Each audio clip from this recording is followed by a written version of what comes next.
put the brooms away back in the closet, at least for now, after a dominating first period that saw the Islanders go up 2-0. It was Washington who capped off the night, scoring 3 unanswered goals to win this one and extend this series. What are your overall thoughts of last night's game? Yeah, it was interesting, that's for sure. I mean, the fan in me loved the action. The analyst in me wants these series to end right now so I could get some sleep. But the fan in me loved it. It was awesome. It was a tale of 2 games. The New York Islanders came out, which we predicted they would, and they're flying. Coach Trotz had them prepared, and they were buzzing.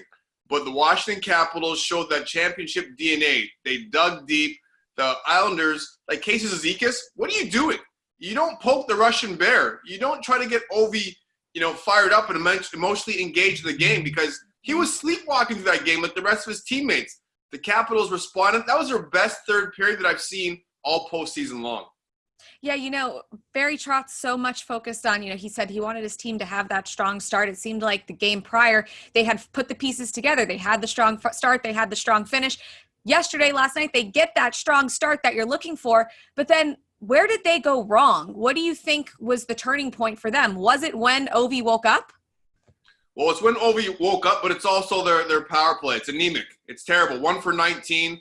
Yes, you could give the Capitals some credit for that, but they've got way too much talent on the Islanders. You look at the way they play and the skill they have up front with Matthew Barzal, Anders Lee in front of the net, Jordan Eberle, Josh Bailey. They've got players that could make plays during 5-on-5 play, but 5-on-4, for whatever reason, they let their guard down. That happens sometimes when you have the man advantage. You think you could take it easy on the opposition, when in fact, you've got to crank up the intensity and take advantage of having that extra attacker on the ice. So, it's obviously a steep hill to climb for the Capitals, but if there is any team that is capable of a comeback, Capitals are one of those teams that I would put in that group. So if you're the Islanders, how do you approach this next game? You got to put them away as quickly as possible. Coach Trotz understands and he knows they were down 2-0 against the Columbus Blue Jackets a couple of years ago before they went on to win the Stanley Cup. So he knows that the guys in that room have what it takes to come back. I'd be a little bit nervous that now I'm seeing Evgeny Kuznetsov, who I thought was the X factor for them winning the Cup. He's starting to find his mojo. And if you watch this goal, I described it as Evgeny Kuznetsov because he just cruised in the offensive zone.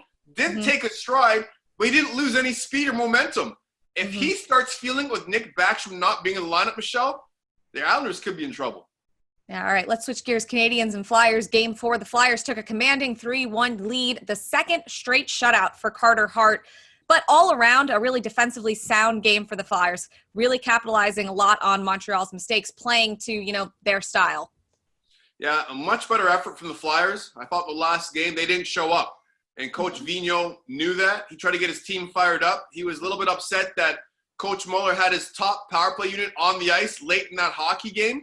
But they responded. A much better defensive effort by the Philadelphia Flyers. And the Montreal Canadiens didn't really try to execute in the offensive zone. If you go back and watch that game, a lot of the rushes from the outside, they would dump the puck in and try to forecheck or just pull up on the half wall. They weren't really trying to test the Philadelphia Flyers defensemen at all. I was a little disappointed by seeing that. Right, and that's not really the type of style that we're used to seeing from Montreal. No, not at all. Like Montreal, when they're on their game, they want to play fast.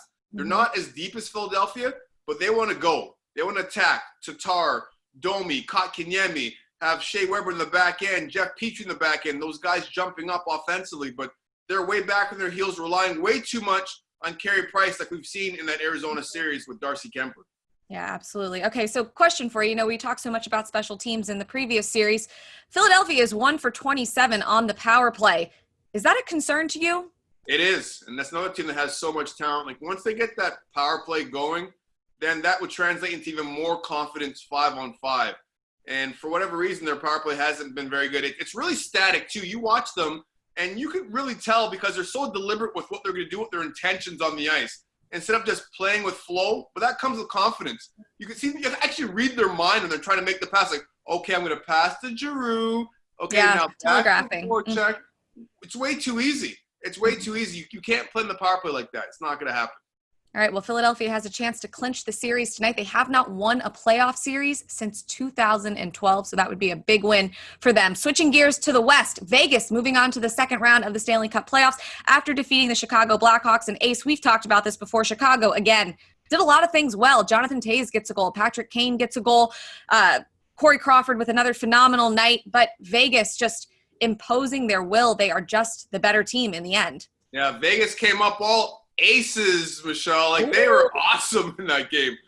Amazing. If you like offensive hockey, that was a throwback to 80s hockey. And that, you were probably, what, kindergarten in the 80s? I mean, you probably won't relate to 80s hockey. Excuse me, kindergarten. I was not even born. I'm a 90s baby.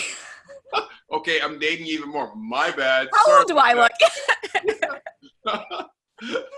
Well, I couldn't say you weren't even born because you couldn't relate at all, period. Yeah. But it was a throwback hockey game.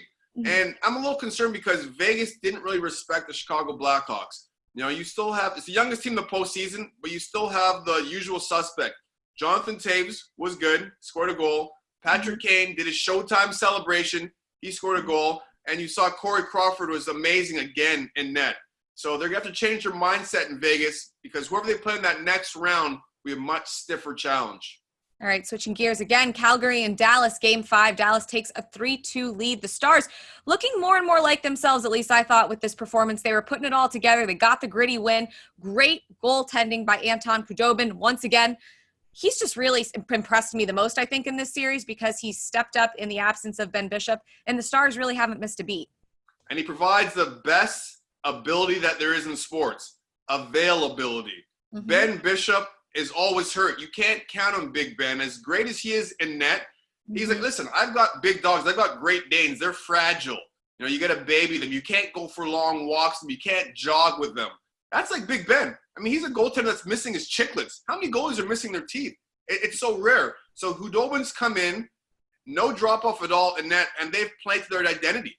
You know, they're veteran players, gritty hockey, and you've got those two dynamic defensemen on the back end, John Klingberg and Miro Heiskanen. I mean, they're really jumpstarting that offense and the offensive zone and a defensive zone for the Dallas Stars.